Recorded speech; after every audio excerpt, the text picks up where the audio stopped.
ఇంకా ఇప్పుడు డాక్టర్ గూడా మెడిసిన్ ఇచ్చి, మళ్ళీ మీకు డైట్ చెప్తాడు. లైఫ్ స్టైల్ చేంజ్ చేసుకోమనే చెప్తారు. ఏ డాక్టర్ అయినా అదే జేస్తారు. కానీ మనం అది చేయట్లేదు గదా! చేయట్లేదు. సో, ఈ 4 మొత్తం గూడా వైద్య వ్యవస్థకి పునాది సెల్ఫ్ హెల్త్ కేర్ అనే పునాది మీద రన్ అవ్వాలి అని ఫస్ట్ థింగ్. ఎందుకంటే 90% జీవనశైలి వ్యాధులు. మీరు జీవనశైలిని కరెక్ట్ చేసుకోకపోతే అవి ప్రివెంట్ చేయలేం, క్యూర్ చేయలేం.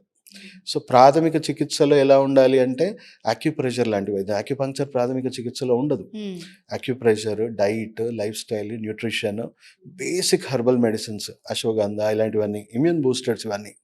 సో, ఇవి పాటిస్తే మీకు జ్వరాలకి ఇప్పుడు మీకు ఫీవరే వచ్చిందనుకోండి, పారాసిటమాల్ కంటే బెస్ట్ మెడిసిన్ ఏంటి?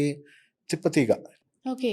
సో, ఎన్నో విష జ్వరాలను గూడా తగ్గిచ్చే శక్తి ఉంది. హ్మ్. దాని ఎక్స్‌ట్రాక్ట్ వాడుకుంటే మీరు పారాసిటమాల్ వాడి మీ లివర్‌ని డ్యామేజ్ జేసుకోవాల్సిన అవసరం లేదు గదా!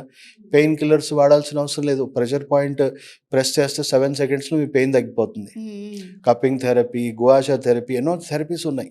సో, మీకు కొంచెం క్రానిక్ పెయిన్ ఉన్నా తగ్గిచ్చేయొచ్చు ప్రాథమిక చికిత్సలో. సో, పెయిన్ కిల్లర్ వాడాల్సిన అవసరం పోతుంది. మీ ఇమ్యూనిటీ వీక్‌గా ఉంది. మీకు ఊరికే you are prone to infections. So, మీకు యాంటీబయాటిక్సే వాడకుండా మీ ఇమ్యూన్ బూస్ట్ చేస్తే, హ్మ్. అశ్వగంధ లాంటివి ఇచ్చి మీ ఇమ్యూన్ సిస్టమ్‌ని బూస్ట్ చేస్తే మీకు రావు గదా! ఎన్నో ఎపిడెమిక్స్‌ని మనం ప్రివెంట్ చేయొచ్చు కదా! ఈ విధంగా.